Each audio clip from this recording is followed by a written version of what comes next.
তাহলে সমস্ত ড্রাগই আসলে উইক অ্যাসিড অথবা উইক বেস হিসাবে কাজ করে।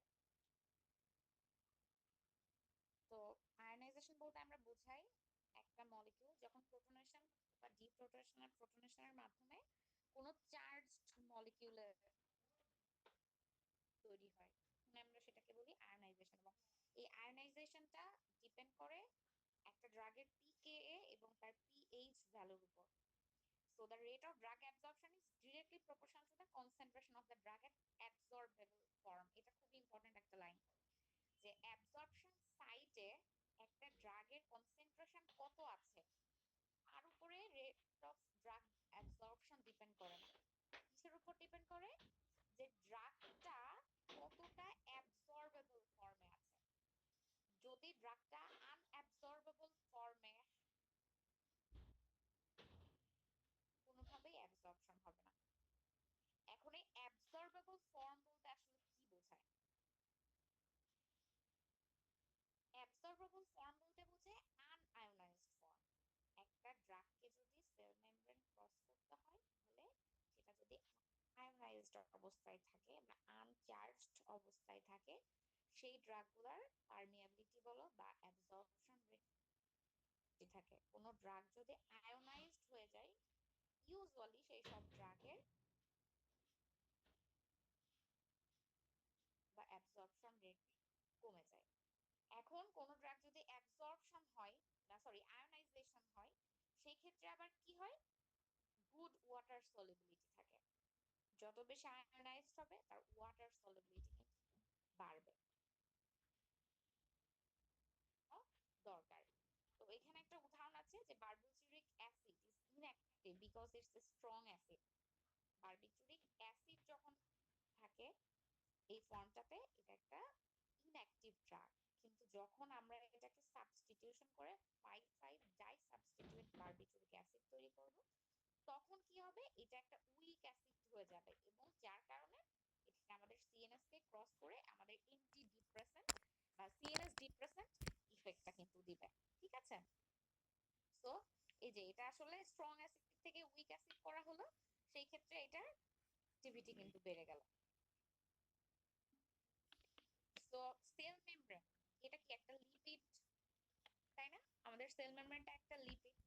সো লিপিড সলিবল ড্রাগগুলা কিন্তু এখানে সবথেকে ভালোভাবে আর molecule tend to penetrate more rapidly than the larger. এটা খুব স্বাভাবিক, যে কোনো স্মল মলিকিউল লার্জার মলিকিউল থেকে খুব সহজে আমাদের সেল মেমব্রেনকে পেনিট্রেট করতে পারবে।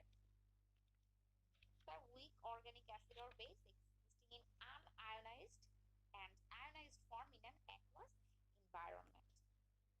এখন কোন ড্রাগ যদি আনআয়োনাইজড ফর্মে থাকে, দ্যাট মিন্স এটা লিপোফিলিক ক্যারেক্টারিস্টিকের। হ্যাঁ, যে কোনো ড্রাগ যদি আনআয়োনাইজড ফর্মে থাকে, দ্যাট মিন্স ওই ড্রাগটা লিপোফিলিক বা লিপিড সলিবল। এবং লিপিড সলিবল মানে এটা খুব সহজেই তাহলে আমাদের সেল মেমব্রেন ক্রস করবে।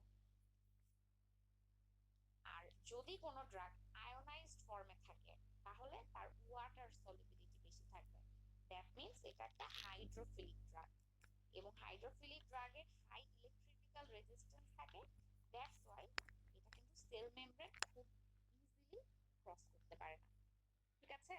সুতরাং যে কোনো ড্রাগ যদি আনআয়োনাইজড থাকে তাহলে সেটা খুব সহজে আমাদের লিপিড সেল মেমব্রেনটাকে ক্রস করতে পারবে।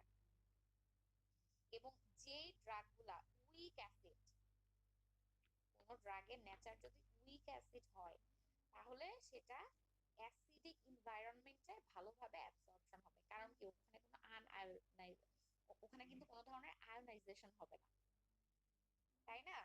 উইক অ্যাসিড যদি বেসিক নেচারে যায় তখন কি ড্রাগটা আয়োনাইজেশন হবে, আর আয়োনাইজেশন হলেই তার কিন্তু অ্যাবসর্পশন রেট কমে যাবে। দ্যাট মিন্স কোন উইক অ্যাসিড যদি আমাদের ড্রাগের নেচার হয় সেটা হবে। সেম ভাবে কোন ড্রাগের নেচার যদি উইক বেস হয় তাহলে সেটা আবার আমাদের অল্কালাইন এনভায়রনমেন্ট, যেমন স্মল ইন্টেস্টাইনের ওই এনভায়রনমেন্টে বেশি ভালো ডিজলভ হবে। আমরা কি বুঝতে পারছি?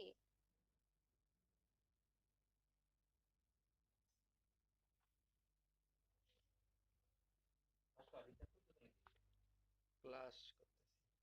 সবাই কি বুঝেছো? না হলে আমি আরেকবার রিপিট করি, বলো। হ্যাঁ, আরেকবার বলেন। আচ্ছা, তো আমাদের ড্রাগগুলা ম্যাক্সিমাম ক্ষেত্রে কি হয়, উইক অ্যাসিড অথবা উইক বেস হয়। এখন আমাদের সেল মেমব্রেন এটা হচ্ছে লিপিড ন্যাচারের। এখন কোন ড্রাগ যদি আমাদের বডিতে যে যদি উইক অ্যাসিড কোনো ড্রাগ হয়, সেটা যদি কোনো অ্যালকালাইন এনভায়রনমেন্ট মানে ক্ষারীয় যদি কোনো পরিবেশে যায়, এখন অ্যাসিড আর ক্ষার যদি থাকে তখন কি হবে, ওখানে আয়নাইজেশন হয়ে যাবে না? কিন্তু উইক অ্যাসিড যদি কোনো অ্যাসিডিক এনভায়রনমেন্টে যায়, তার মানে কি ওখানে আয়নাইজেশন কিন্তু হবে না, তাই না? দুইটাই তো অ্যাসিডিক নেচার, ড্রাগও অ্যাসিডিক নেচার, আবার আমাদের বাইরের এনভায়রনমেন্ট অ্যাসিডিক নেচার, যার কারণে কি হবে, ড্রাগটা আনআয়োনাইজড অবস্থায় থাকবে, আয়নাইজেশন হবে না। এবং এই ক্ষেত্রে আনআয়োনাইজড অবস্থায় থাকলে একটা ড্রাগটা লিপোফিলিক অবস্থায় থাকে এবং এই ড্রাগের সেল মেমব্রেন ক্রস করার অ্যাবিলিটি সব থেকে বেশি থাকে। আবার উল্টা ভাবে তুমি যদি চিন্তা করো, কোন ড্রাগ যদি আয়োনাইজড অবস্থায় থাকে, সেই ড্রাগের লিপিড সলিবিলিটি সব থেকে কম থাকে এবং তার ওয়াটার সলিবিলিটি বেশি থাকে। দ্যাট মিনস কি, ড্রাগটা হাইড্রোফিলিক নেচারের হয়।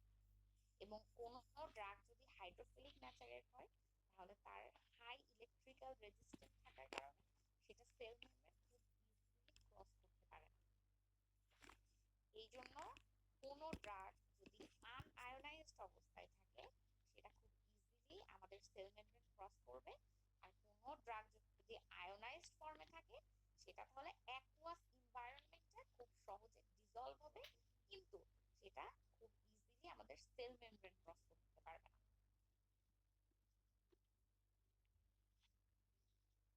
বুঝতে পারছি? এটা কিন্তু সামারি, এতক্ষণ আমি যা যা বললাম এটাই কিন্তু সামারি।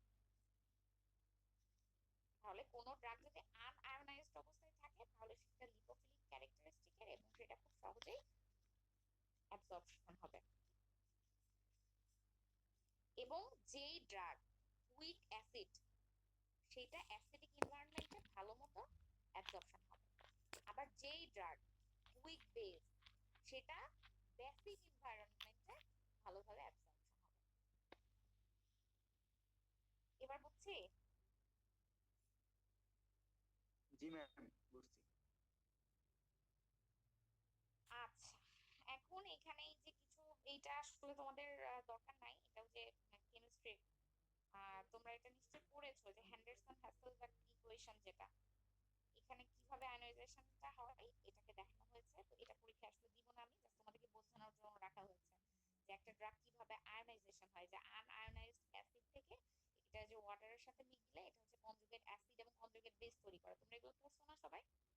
এবার আয়োনাইজড যে কোনো ড্রাগও H2 এর সাথে মিলে কিন্তু এই যে H3 প্লাস, যেটা হচ্ছে এটা কনজুগেট অ্যাসিড, মানে H প্লাসটা যেখানে এসে যুক্ত হবে আর যে কিন্তু H প্লাসটা সরে যাচ্ছে, সরে যাওয়ার পরে আমরা যেটা পাবো সেটাকে আমরা বলি হচ্ছে কনজুগেট বেস। তো এখানে যে পার্সেন্ট অফ আয়নাইজেশনটা কিভাবে আমরা ক্যালকুলেট করি সেটা বুঝাইছি। আচ্ছা, এবং এখানে when an acid or base is 50% ionized, pH is equal to pKa। একটা ড্রাগ যদি 50% আয়োনাইজড এবং 50% আনআয়োনাইজড অবস্থায় থাকে, তখন ড্রাগের পিএইচ এবং পিকে সমান হয়ে যায়। যেমন এখানে একটা উদাহরণ দেওয়া আছে যে the solution of weak acid aspirin. অ্যাসপিরিনের অ্যাসপিরিন ড্রাগটা কিন্তু একটা উইক অ্যাসিড। সো স্টোমাকের পিএইচ কি 1, মানে কি highly acidic. So highly acidic pH এ অ্যাসপিরিন যেহেতু ইটসেলফ একটা উইক অ্যাসিড, এটা কিন্তু কোনো ধরনের কোনো আয়োনাইজেশন হবে না। এটা প্রায় 99% আনআয়োনাইজড অবস্থায় থাকবে, যার কারণে খুব রেডিয়ালি এটা অ্যাবসর্পশন হচ্ছে আমাদের বডিতে। এখন দেখো যে আমরা অ্যাসপিরিন যখন খাই তখন কিন্তু ওখানে যে লেখা থাকে, দেখবা যে এন্টেরিক পোটেন্ট, এই যে এই ড্রাগটা ডিরেক্টলি আমাদের স্টোমাকে এফেক্ট করে, যার কারণে স্টোমাকটা কিন্তু ক্ষতিগ্রস্ত হতে পারে, আমরা ইরিটেশন ফিল করতে পারি, আমাদের প্রচুর গ্যাস্ট্রিকের প্রবলেম হতে পারে। দ্যাটস ওয়াই এটাকে আমরা এন্টেরিক পোটেন্ট করে দিই, যাতে করে এটা পুরোপুরি আমাদের ইনটেস্ট মানে আমাদের স্টোমাকে রিলিজ না করে। বুঝতে পারছো? আচ্ছা, তো এরপরে কি, এখন এটার কিছু ইম্পর্টেন্স এবং কিছু উদাহরণ দেখবো আমরা।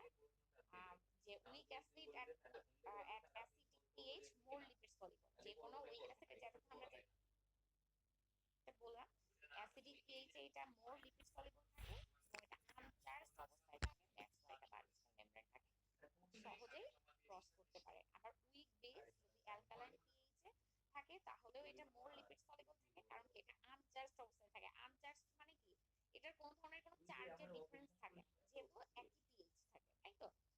সো এটাও খুব রেডিয়ালি বায়োলজিক্যাল মেমব্রেনটাকে ক্রস করতে পারে। এখানে একটা উদাহরণ আছে, সেটা হচ্ছে কি এটার মানে উল্টা, যে আয়নাইজড করতেছে আমরা একটা ড্রাগকে যাতে করে বেশি আমরা এটা অ্যাবজর্পশন রেট পাই, সেটা হচ্ছে কি ফেনোইটোইন ইনজেকশন। এই ফেনোইটোইন ইনজেকশন আমরা যখন ব্যবহার করি তখন এটা পিএইচ করা হয় হচ্ছে 12 অক্সাইডের মাধ্যমে।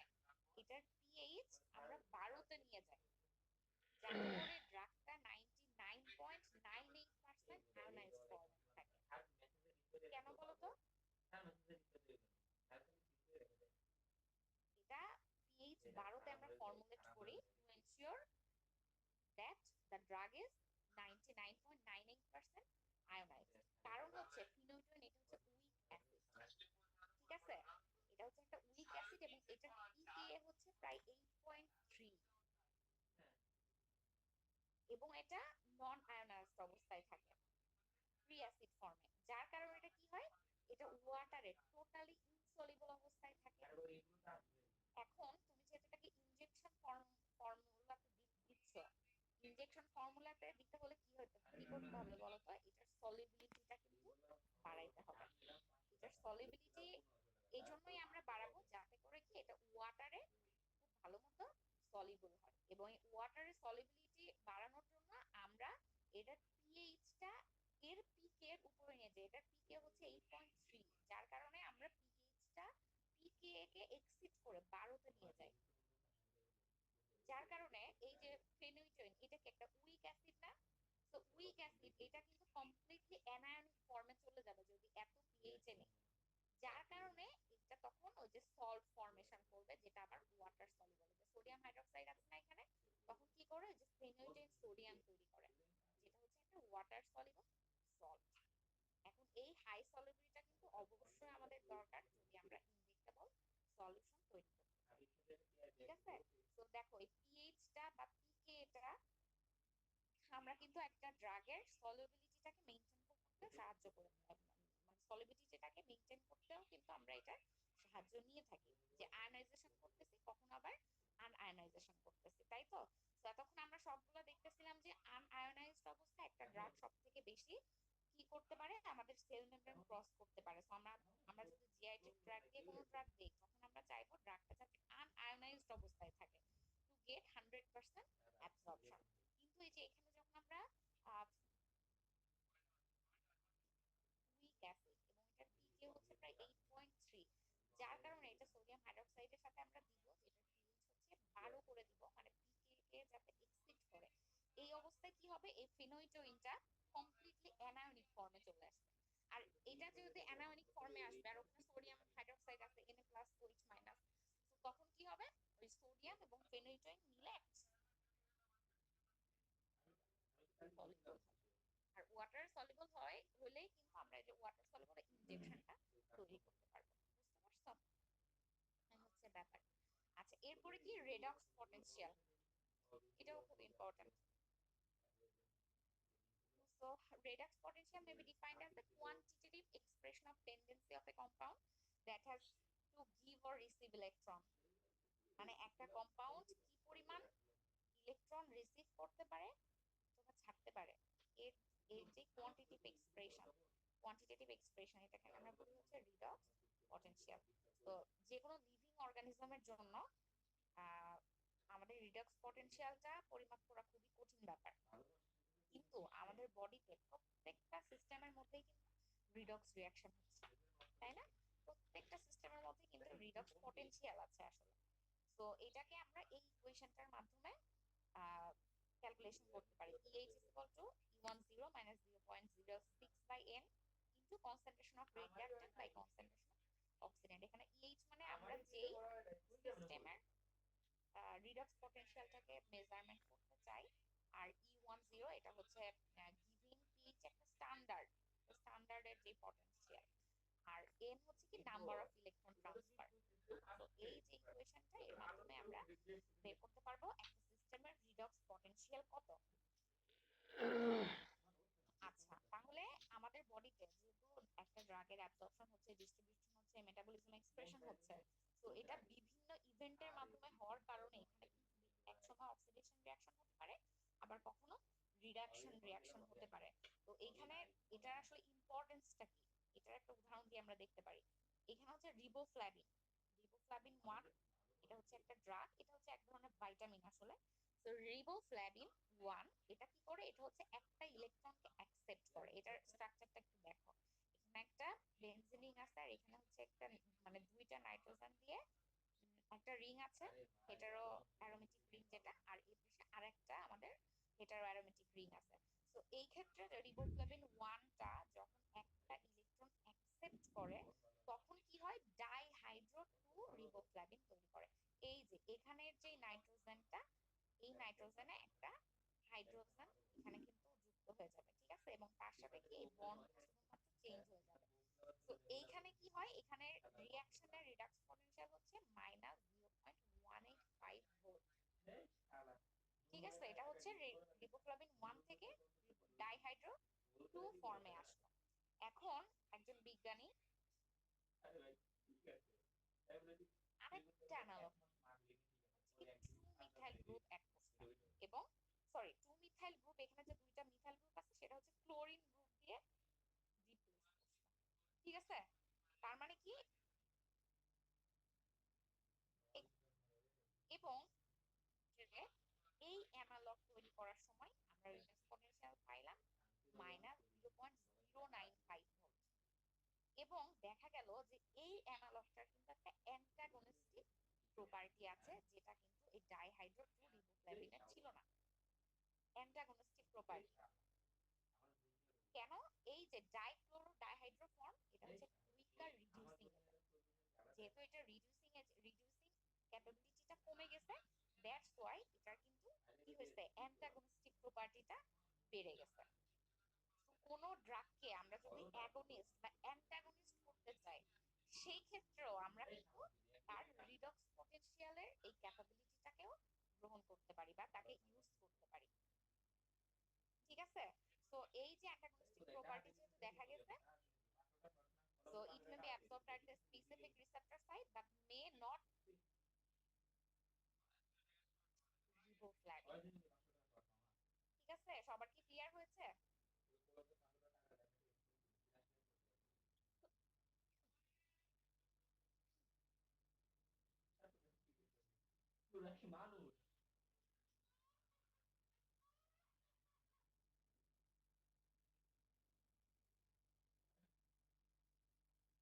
আচ্ছা, এরপর হচ্ছে সারফেস অ্যাক্টিভিটি। তো সারফেস অ্যাক্টিভিটি একদম সহজ, এটা তোমরা পড়ছো সবাই। সারফেক্টেন্টের অ্যাক্টিভিটি আর কি, সারফেক্টেন্ট কিভাবে কাজ করে। তো সারফেক্টেন্ট অফ ওয়াটার, তাই তো, এটাকে আমরা বলি কি সারফেক্টেন্ট।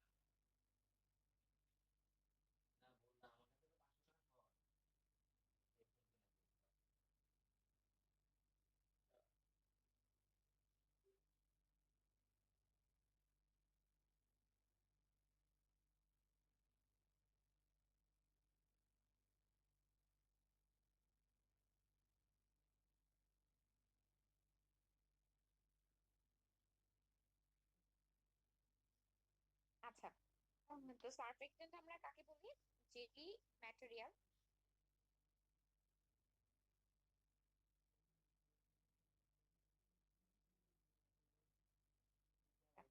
তো সারফেস অ্যাক্টিভ এজেন্ট বা surfactant can affect the drug absorption, ড্রাগের অ্যাবসর্পশনটাকে এটা এফেক্ট করতে পারে।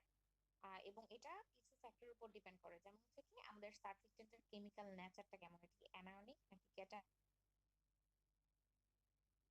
তারপরে কি এটার কনসেন্ট্রেশন কতটুকু, এটা খুবই ইম্পর্টেন্ট। সারফেক্টেন্টের কনসেন্ট্রেশনের উপর ডিপেন্ড করতেছে আমাদের ড্রাগ অ্যাবসর্পশন। যদি আমরা কম কনসেন্ট্রেশনে দেই, সেই ক্ষেত্রে আমাদের ড্রাগের অ্যাবসর্পশন কিন্তু ভালো হবে, কিন্তু কোনোভাবে যদি সারফেক্টেন্টের পরিমাণটা বেড়ে যায়, সেই ক্ষেত্রে কিন্তু আবার উল্টা কেস ঘটবে, কি সেটা হচ্ছে আমাদের ড্রাগের অ্যাবসর্পশন রেটটা কমে যাবে।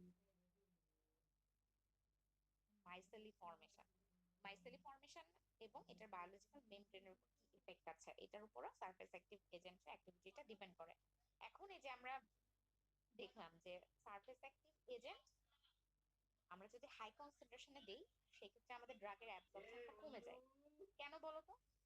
ওই যে সারফেক্টিন যে মাইসেলি ফর্মেশন করে, সেই মাইসেলের যে কোর, সেই কোরে কিন্তু আমাদের ড্রাগ মলিকিউলটা এনট্র্যাপড অবস্থায় থাকে। এখন ড্রাগ মলিকিউল যদি মাইসেলের ভিতরে এনট্র্যাপড হয়ে যায় সেই ক্ষেত্রে কিন্তু এটার যে ডিফিউশন বায়োলজিক্যাল মেমব্রেন দিয়ে সেটা কিন্তু বাধাগ্রস্ত হবে, যার কারণে আমরা কনসেন্ট্রেশনটা বেড়ে যায়। সেই ক্ষেত্রে আমাদের ড্রাগটা কিন্তু মাইসেলের যে কোর সেখানে এনট্র্যাপড হয়ে যাবে এবং আমাদের ড্রাগের অ্যাবজর্পশন রেট কিন্তু কমে যেতে পারে। এই জিনিসটা খেয়াল রাখতে হবে, তাই তো? এখানে একটা উদাহরণের মাধ্যমে আমরা বুঝতে পারি। আচ্ছা, এইখানে যে কিছু আছে, এটা অ্যাপ্লিকেশন আছে। অ্যাপ্লিকেশন বলতে যে কিভাবে আসলে আমাদের সারফেস অ্যাক্টিভ এজেন্টের নেচারের উপর আসলে অনেকগুলো অ্যাক্টিভিটি ডিপেন্ড করে। এটা তোমরা রিডিং দিলেই পারবা, ঠিক আছে? যেমন bactericidal activity of the cationic quaternary ammonium compound, যেমন বেনজালকোনিয়াম ক্লোরাইড, তারপরে সেট্রিমাইড, এগুলা হচ্ছে কি সারফেস অ্যাক্টিভ প্রপার্টির মাধ্যমে কাজ করে। তারপরে বিভিন্ন টাইপের ডিটারজেন্ট, ডিসইনফেক্টেন্ট, অ্যান্টিবায়োটিক, এরাও সারফেস ফেনোমেননের মাধ্যমে কাজ করে থাকে। ঠিক আছে, তো এইগুলো এটা জাস্ট একটু রিডিং, তো আমি তোমাদেরকে এইটা একটু দেখাই। হ্যাঁ, এই যে হেক্সাইল রেসোর্সিনল, এটা হচ্ছে এক ধরনের অ্যান্টিসেপটিক বা এটার এক ধরনের অ্যান্টি হেলমিনথিক অ্যাক্টিভিটি আছে। ঠিক আছে, হেক্সাইল রেসোর্সিনল। তো এই ড্রাগটা আমরা যখন তৈরি করি তখন এখানে কিছু পরিমাণে সোপ ব্যবহার করতে হয়। ধরো সোডিয়াম লরেট দিতে পারি আমরা, এবং কিছু পরিমাণ হচ্ছে কি আমরা এখানে ফেনল ব্যবহার করি। ঠিক আছে, ফেনল এবং সোপ, এই দুইটার কনসেন্ট্রেশনের মাধ্যমে এই দুইটাকে মিক্স করে হচ্ছে আমরা এই হেক্সাইল রেসোর্সিনলটা ব্যবহার করি। এখন এখানে সোপের কনসেন্ট্রেশনটা এই হেক্সাইল রেসোর্সিনলের অ্যান্টি হেলমিনথিক অ্যাক্টিভিটির উপর মানে ডিরেক্টলি এটাকে এফেক্ট করে। বুঝতে পারছো? এখানে যত সোপের কনসেন্ট্রেশন কম থাকবে তত কি হবে, এটার কাজটা ভালো হবে। কিভাবে? ফেনলটা হচ্ছে যে ওয়ার্ম বা মানে হেলমিন্থ আছে আর যে সারফেসটা সেটাকে হচ্ছে ক্ষতিগ্রস্ত করে, ফেনলটা তার সারফেসটাকে পেনিট্রেট করে। ঠিক আছে, নরমাল অ্যাক্টিভিটি হচ্ছে এটা। এখন সোপের কনসেন্ট্রেশনটা যদি কম থাকে সেই ক্ষেত্রে ফেনলের পেনিট্রেশনটা ভালো হয় ওয়ার্মের সারফেসে। কিন্তু কোনোভাবে যদি এই কনসেন্ট্রেশনটা বেশি হয়ে যায় সেই ক্ষেত্রে কিন্তু আর ফেনলটা আর পেনিট্রেশন করতে পারে না। বুঝতে পারছো? High concentration of soap decrease activity. কারণ কি, এই যে সোপ কনসেন্ট্রেশনটা কি এই যে সিএমসি কনসেন্ট্রেশনটাকে এক্সিড করে, যার কারণে কি হয় মাইসেলি ফর্মেশন হয়। এবং হেক্সাইল রেসার্সিনল এটা কি একটা হাইড্রোফোবিক মলিকিউল। এই সেম ভাবে সোপ মাইসেলির মধ্যে এই হাইড্রোফোবিক মলিকিউল ট্র্যাপড হয়ে যাবে। ট্র্যাপড হয়ে কি হয়, এটাও সলুবলাইজড হয়ে যাবে। যেহেতু সোপটা হচ্ছে একটা অ্যাকোয়া সলিউশন, তাই না? এখন এই অ্যাকোয়া সলিউশনের যেই সোপের যে মাইসেলি আছে সেখানে আমাদের এই ড্রাগটা কি হবে, এনট্র্যাপড হবে বা সলুবলাইজ হয়ে যাবে। যার কারণে কি হবে বলতো, ওই যে ফ্রি যে হেক্সাইল রেসোর্সিনল সেইটার কনসেন্ট্রেশন কিন্তু কমে যাবে। যার কারণে আমাদের ওয়ার্মের যে কিউটিকল বা সারফেস আছে সেখানে যেই পরিমাণ ফেনল কি বলে পেনিট্রেট করার কথা ছিল সেটা কিন্তু করতে পারে না। দ্যাট মিন্স এটার এন্টি যে হেলমিনথিক অ্যাক্টিভিটি সেটা আস্তে আস্তে কমে যাবে। বুঝতে পারছো? এখানে তাহলে সোপ এবং ফেনলের কনসেন্ট্রেশনটা ভেরি ইম্পর্ট্যান্ট সারফেস অ্যাক্টিভিটির জন্য। আচ্ছা, এরপরে কি প্রোটিন বাইন্ডিং। তোমরা কি সবাই আছো আমার সাথে? জি ম্যাম। শুনতেছো সবাই না? তোমাদের কারোর কোনো রেসপন্স নাই পুরা ক্লাসে, এটা আসলে খুবই দুঃখজনক। এত বড় একটা ক্লাস নিচ্ছি কিন্তু কেউ কোনো কথাই বলো না ক্লাসের মধ্যে, কোনো ধরনের কোনো রেসপন্স করো না। বুঝতেছো কি বুঝতেছো না আমি সেটাও বুঝতেছি না। এটা আসলে একটু খারাপই লাগে। বুঝছো, ক্লাসে রেসপন্স করতে হবে। অফলাইন ক্লাস হলে তো যা হোক রেসপন্স করো, অনলাইন মানে কি একদম টোটালি চুপ করে থাকতে হবে?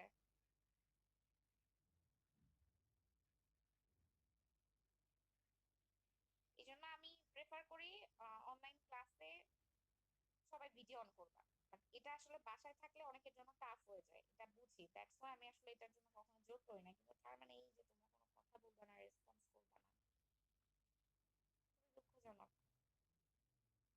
আর ক্লাস করতেছে আমার মনে হয় হাতে গোনা 2-4 জন, বাকিগুলো ফোন রেখে কোথায় হারাই গেছে ওরা নিজেও জানে না, তাই না?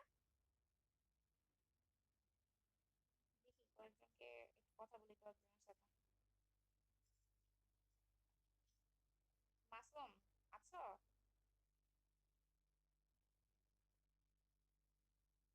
মাসুম আহমেদ নাই, দেখছো? জানি এগুলা নাই ক্লাসে। আল জুবায়ের, জি ম্যাম আছি। আচ্ছা, গুড, ভেরি গুড। পাইলাম অ্যাটলিস্ট একজনকে। নিশান, আছেন আপনি?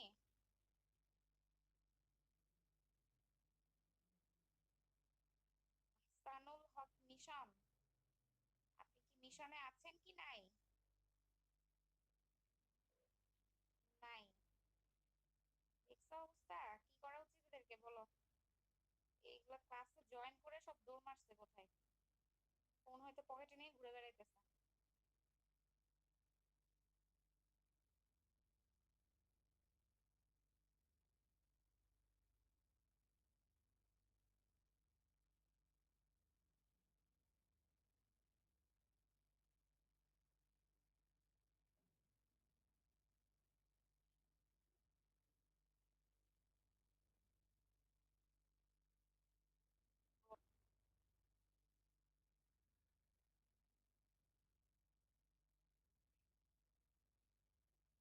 ম্যাম কথা আসছে না। ম্যাম মাঝে মাঝে আপনার কথা বোঝা যাচ্ছে না, মানে শুনতেই পাচ্ছি না। আমি যাদের নাম ধরে ডাকছি তারা কি শুনতে পারছো? ফোন নাকি একটু আগে ডাকছি, ফোন নাকি আছে?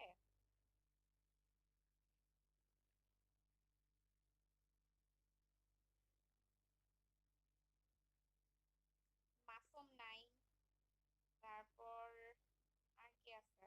জি ম্যাম, আমি আজকে শোনা যায়নি ম্যাম, এই জন্য কথা বলতে পারিনি। মিশন নাই। এই হচ্ছে তোমাদের ক্লাস। জি ম্যাম আছি তো, শোনা যাইতেছিল না কথা। কোথায় ছিলে তুমি এতক্ষণ? আছি কি মেনশন দিয়ে ফ্রেন্ডে ডেকে আনছে, তাই তো? না ম্যাম। শুনো, তোমাদের দিন ভাই তোমরা আমার, তোমাদের দিন কিন্তু আমিও পার করে আসছি, আমি জানি কি হয় না হয়। একটু ক্লাসটা করো, ক্লাস না করলে পরে বিপদে পড়তে হবে, ক্লাসটা করো, তোমাদের ভালোর জন্যই বলছি। আচ্ছা, ঠিক আছে, আবার আমরা পড়াশোনায় ব্যাক করি। একটু মাঝে মধ্যে আমি তোমাদের অ্যাটেন্ডেন্স নিব, বুঝছো? এইভাবে তোমরা ক্লাসে জয়েন করেই চলে যাও, কারো কোনো খোঁজ খবর থাকে না, এইভাবে ক্লাস হয় না। যেহেতু আমি অনলাইনে ক্লাস নিব, সুতরাং সবার থাকতে হবে, অ্যাটেন্টিভ থাকতে হবে, শুধু ক্লাসে জয়েন না, অ্যাটেন্টিভ থাকতে হবে। আচ্ছা, তো এরপরে কি প্রোটিন বাইন্ডিং আর or non-functional site of the body protein without showing any biological effect is called protein binding. ডেফিনেশনটা খুবই সুন্দর, একটু খেয়াল করো এখানে কি আছে। Reversible binding of protein, reversible মানে যেটা প্রোটিন আবার সেখান থেকে ফ্রি প্রোটিন বা ফ্রি ড্রাগ তৈরি করতে পারবে with non specific and non functional site of the body. কোনো না, এবং নন ফাংশনাল সাইটে তৈরি হবে, ঠিক আছে? Without showing any biological effect, এটা খুব ইম্পর্টেন্ট। এই যে প্রোটিন ড্রাগ কমপ্লেক্স যে তৈরি হলো, এটার কোনো ধরনের কোনো বায়োলজিক্যাল ইফেক্ট হবে না। তাহলে এই যে ঘটনাটা ঘটলো, এটাকে আমরা বলতেছি কি? Protein binding. এখন তাহলে এই ড্রাগটা উইক অ্যাসিড নাকি উইক বেস, এইটার উপর ডিপেন্ড করে আসলে প্রোটিনের সাথে এদের বাইন্ডিং হবে। এখন আমাদের ব্লাডে অনেক ধরনের প্রোটিন আছে না, অ্যালবুমিন, তারপরে যে অ্যাসিড গ্লাইকোপ্রোটিন আছে, লিপোপ্রোটিন আছে।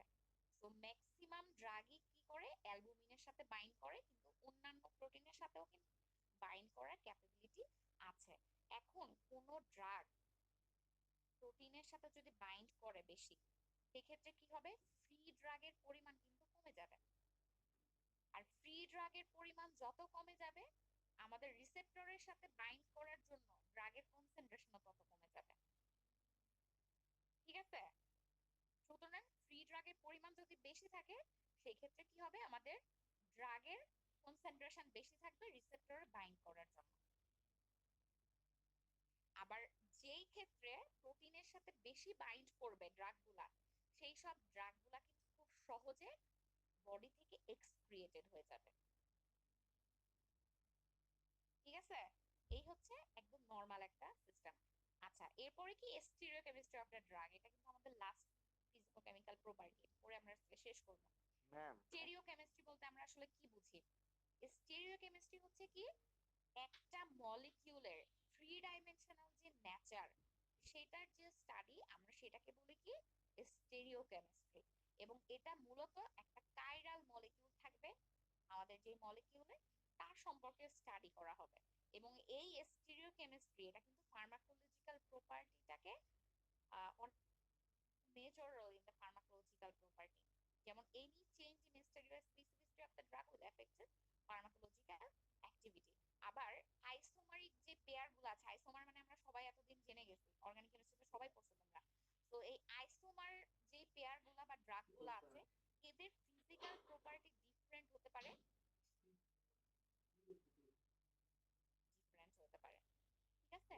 So the isomer which have same bond connectivity but different arrangement of group or atom in the base are termed stereoisomer. তাহলে স্টেরিওআইসোমারটা কি, যাদের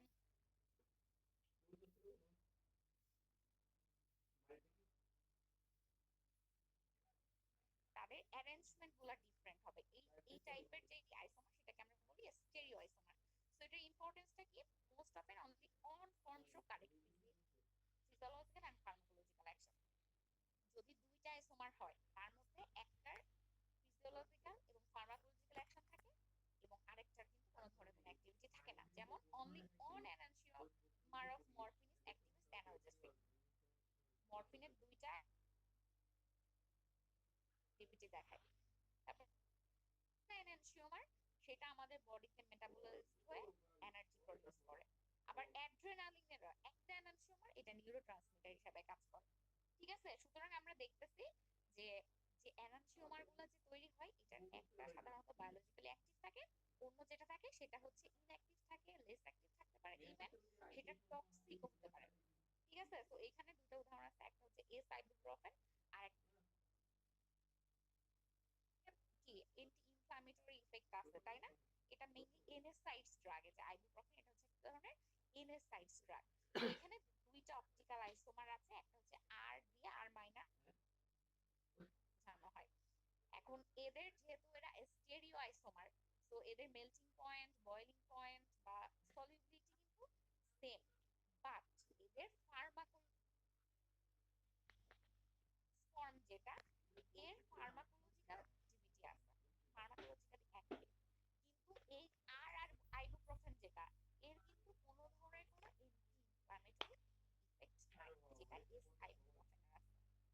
ঠিক আছে? সুতরাং কি হলো, আমাদের এই একটা আইসোমারের ইউজুয়ালি ফিজিওলজিক্যাল এবং ফার্মাকোলজিক্যাল অ্যাক্টিভিটি থাকে, এবং অন্য আইসোমার ফিজিওলজিক্যাল অ্যাক্টিভিটি থাকতেও পারে, নাও থাকতে পারে, অথবা সেটা আবার টক্সিসিটিও শো করতে পারে। তোমরা এরকম আরো কিছু উদাহরণ নিজেরা দেখে নিবে, এক্সাম্পল অফ স্টেরিওকেমিস্ট্রি। ঠিক আছে? আচ্ছা, তো এই হচ্ছে মোটামুটি আমাদের এই চ্যাপ্টার শেষ। আর এখানে খুব সামান্য কিছু জিনিস আছে, types of solvent used in medicinal chemistry. তো এটা তোমাদেরকে আমি অলরেডি পড়িয়েছি যে কি কি সলভেন্ট আছে। সেটা হচ্ছে সলভেন্ট কি আমরা সবাই জানি, সলভেন্টের কি কাজ এটাও আমরা জানি। ঠিক আছে? ইনঅর্গানিক, অর্গানিক এবং গ্রিন সলভেন্ট বলি। ইনঅর্গানিক অর্গানিক তো আলোচনা করার কিছু নাই, কিন্তু গ্রিন সলভেন্টটা কি, এটা হচ্ছে ইনভায়রনমেন্টালি ফ্রেন্ডলি যে সলভেন্ট। ঠিক আছে? যেটা হচ্ছে ডেরাইভ করা হয় কি প্রসেসিং অফ দ্য এগ্রিকালচারাল ক্রপের প্রসেসিং এর মাধ্যমে আমরা যেই সলভেন্ট গুলা পাই। The use of petrochemical solvent is the key to majority of the chemical process but not without severe implication on the environment. So polar solvent অর্গানিকের মধ্যে, এটা তুমি অলরেডি জানো। তারপর হচ্ছে আবার কিছু ন্যাচারাল এবং সিনথেটিক সলভেন্ট আছে, এগুলো কিন্তু অবশ্যই পড়বে, এগুলো থেকে কোশ্চেন হবে কিন্তু। তো এগুলা যেহেতু একদম ইজি জিনিস এবং তোমাদের এর সাথে আলোচনা করা হয়েছে, স্কিপ করলাম যে অর্গানিক সলভেন্ট কি বা ইনঅর্গানিক সলভেন্ট কি, তারপরে যে অর্গানিক সলভেন্ট কি কি টাইপ,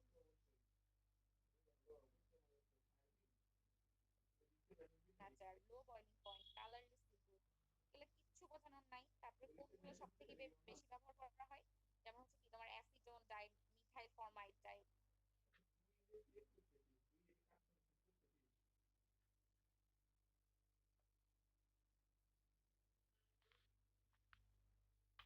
এই টপিকটা আমরা ভালো মতো দেখবো, মানে নিজেরাই করবো।